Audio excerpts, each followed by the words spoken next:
Hey guys, got a bunch of RPG horror stories for you today. To start off with, we're going to have a story about relationship drama. So this horror story might be more mild compared to some others that you might have heard, but I figured that I would share it since I can't believe that it actually happened. I'll be keeping everyone anonymous because even though I've fallen out in contact with these people, I still consider everyone a good person. So I had just come back to my hometown after being away at college, and was reaching out to people from my high school D&D group to see if anyone was running a campaign that I could join. I don't really want to get into the details, but the reason I switched to remote courses and came back home was because I had just survived a Sudoku attempt while away at college, and was coming back home to recover and get the help I needed. And I promise that this part will become relevant later. Anyway, someone from my high school D&D group got back to me and said that he was about to start a League of Legends themed campaign, and that I was welcome to join.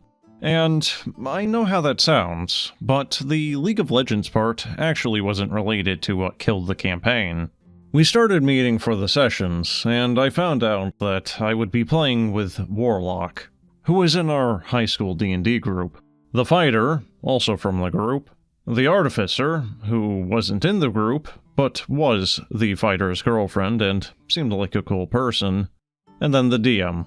I did some research so that I would know what was going on with the League of Legends setting, and was having a pretty fun time playing my druid in the campaign. We spent a lot of time fighting characters from the game that I felt a little lost on since I didn't know what their deal was, like everyone else at the table. But aside from that, it seemed like the game was going well, and everyone was having fun. Maybe it was the fact that I'm ace, or just the fact that I'm bad at reading social cues, but I didn't see the signs of something being up until a couple of months into the campaign, when the Fighter stopped coming to the sessions. By this point, I had sort of become the person who would message everyone about their schedules to see when we could meet for a weekly game session. It was starting to take a long time for anyone to respond to me, and Fighter had just gone radio silent. I thought maybe he had just missed a couple of sessions because he had personal things going on. But after the third session without the Fighter, I finally heard what was going on. The Artificer and I were already at the DM's house when the Warlock messaged to say that his car had broken down while he was driving over.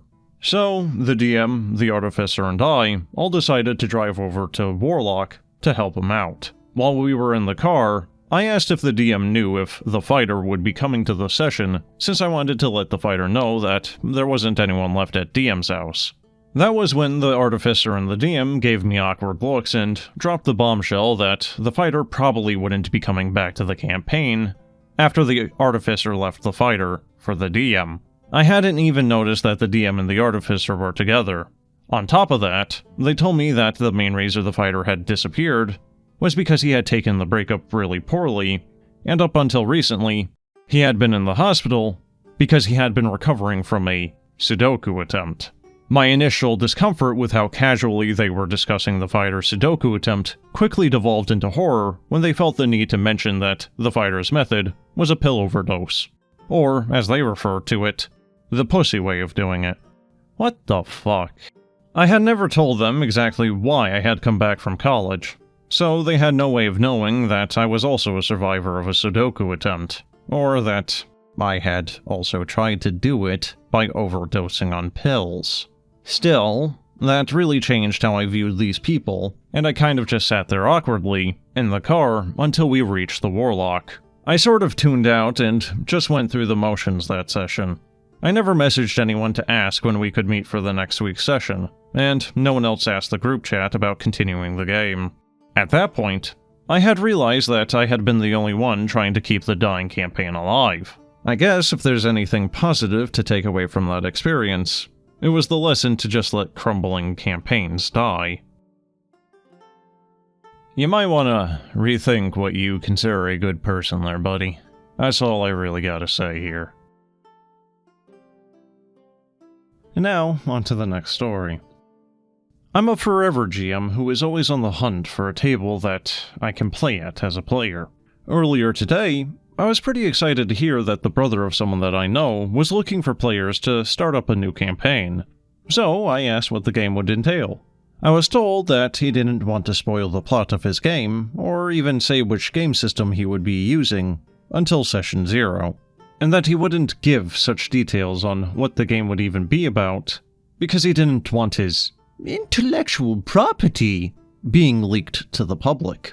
The information I was given, however, was that the game would be bi-weekly and would cost each of the 6 players $25 each session to play, because TTRPGs are an expensive hobby. All I said was that I really wasn't interested, and that this guy was about to be rich making $300 a week GMing.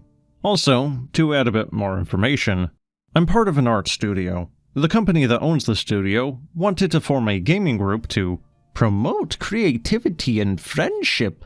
The GM is the brother of another one of the artists at my studio. Now, I don't really know the guy too well because we don't share the same studio days, but from what I've heard, his brother volunteered to run a game so long as that he was paid a fair wage for his time. I was the first to be told about the gaming group because they thought that I would be the most enthusiastic about being able to play. I was not. Apparently, someone is going to report what I said to the higher-ups. I don't know if this is a good or a bad thing for me, but at least my opinion mattered. So this guy wants to run a D&D game, if it's even D&D, at $25 each person, but won't tell you what system he's using, won't tell you anything about the game itself, or give you anything to go off of. This sounds like a really good way of just wasting $25 just to find out that it's actually the Fatal system. And now on to the next story, which is about a total party wipe. So, the party consisted largely of frail caster types, fireball, happy wizards, and the like. And up until now, they had been relying on some beefy NPCs to stand between them and the enemies. But anyway, their main enemies until now had been an enclave of elves. Sneaky bow and ranger types mostly, mixed in with druids.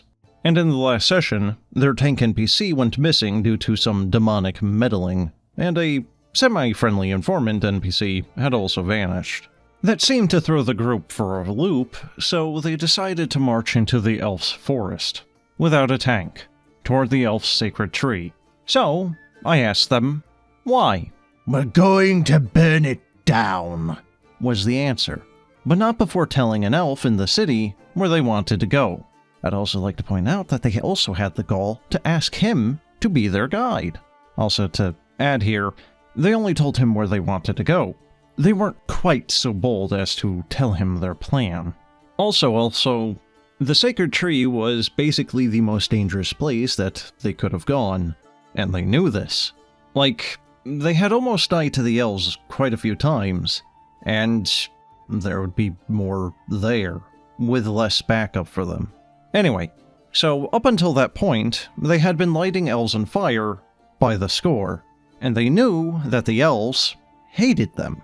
And they're all dressed up like a bunch of flashy anime protagonists, so they were identifiable at 1,000 paces. And they didn't leave a lookout. I think they expected to get captured and then talk. I don't know. Maybe I should have thrown in some more of a "are you guys sure?" out there, but ultimately they were neck-deep in enemy territory. They were against folk who had reason to be deeply afraid of them, have a strong reason to attack, and who have a massive tactical disadvantage if they alert their enemy, as well as a huge amount of resources to draw on for their ambush. They rolled, unsurprisingly, very high on stealth and damage for attacks.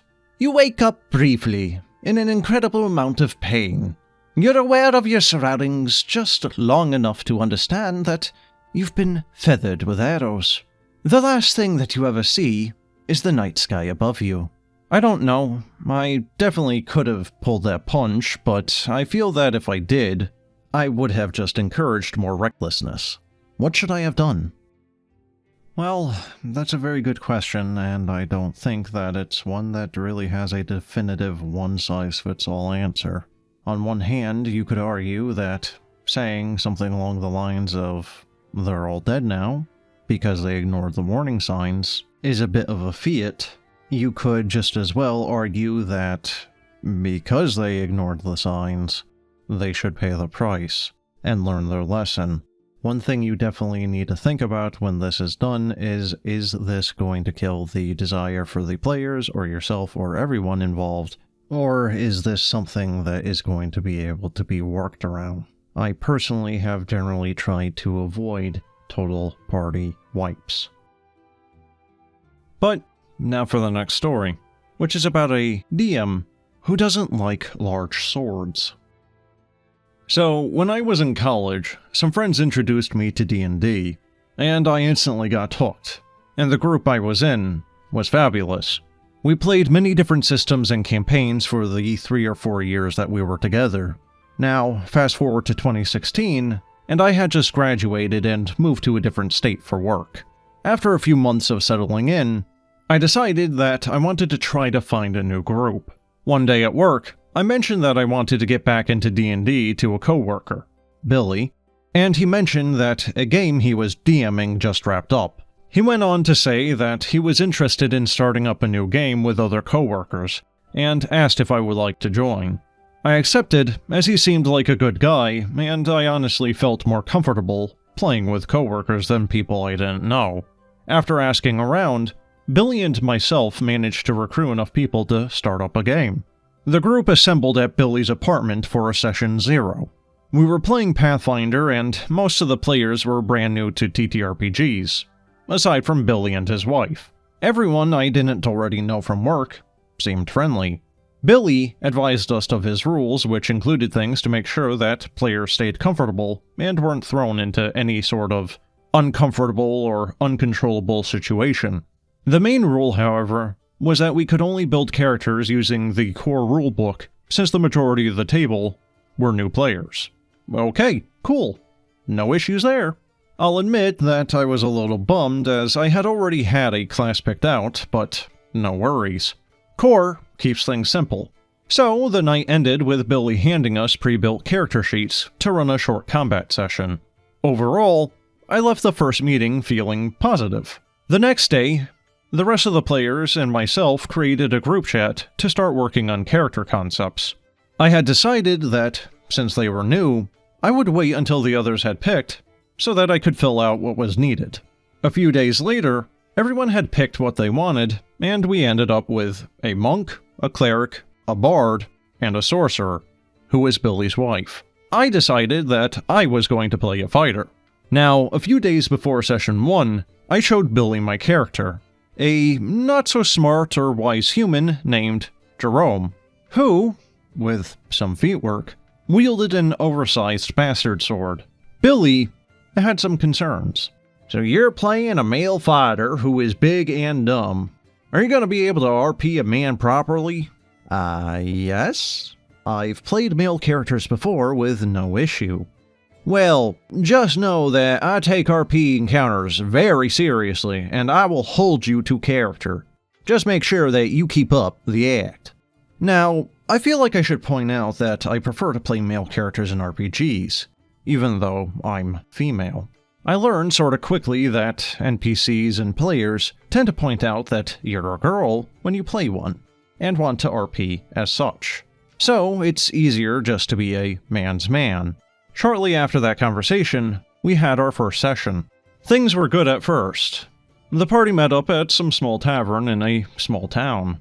The standard adventurers fare. Joram and the monk became quick friends, with the monk vowing to someday round out some of Joram's sharp edges.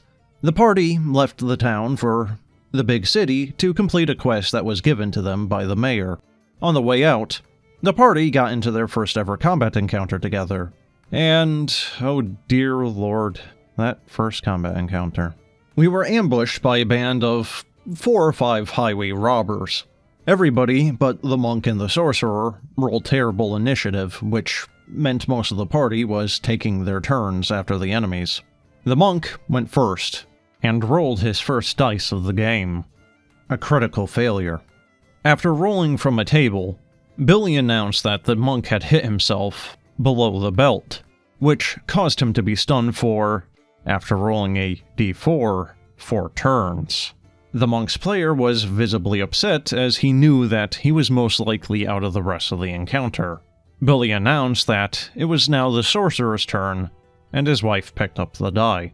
Now, a quick side note. When I first met the sorcerer during the Session 0, she bragged about playing Pathfinder for years with Billy, and specifically mentioned how she only played sorcerer because she knew the ins and outs of the class super well, and loved big, flashy fire magic.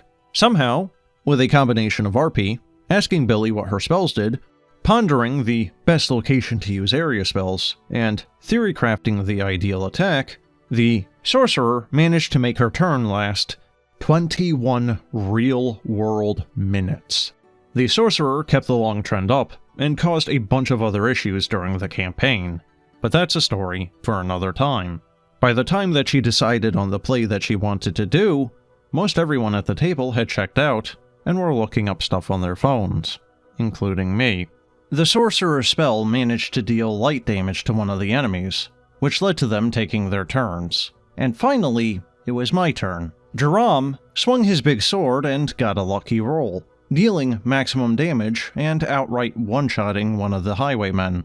And with another lucky roll, I downed another, as I had the ability that let me attack multiple targets in a turn, so long as they were next to each other. Billy paused the combat and asked for my character sheet. I handed it to him, and a few minutes later, he handed it back and said, "We need to talk." He brought me outside on the balcony, and started lecturing about how power gaming was in poor taste and blah blah blah. I said that I wasn't trying to sneak anything by him or power game, and had shown him my exact character sheet earlier in the week, reminding him of the conversation that we had previously. He grumbled a bit and said that oversized bastard swords would look too silly for a normal-sized fighter to wield, and my campaign is too serious to allow it. It ruins the game world I created.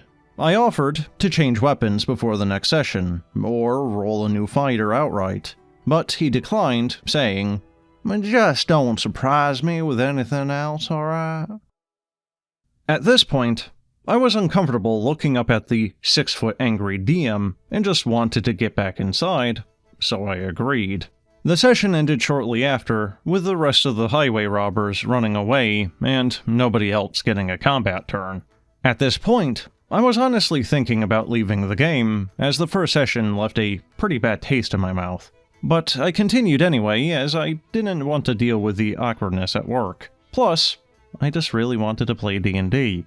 During the next session, the party found a cave and, after a few puzzles, happened upon a chest with multiple magic items in it. The monk got hand wraps that worked with his abilities. The sorcerer got a cloak that gave her an extra spell casting, and the others got something that helped their class. I found a magic ring, and after making a particularly high spellcraft roll, the sorcerer told me that the ring would improve my chance to hit by 2. This effect just so happened to negate the penalty I took from using an oversized weapon. So I ecstatically put it on.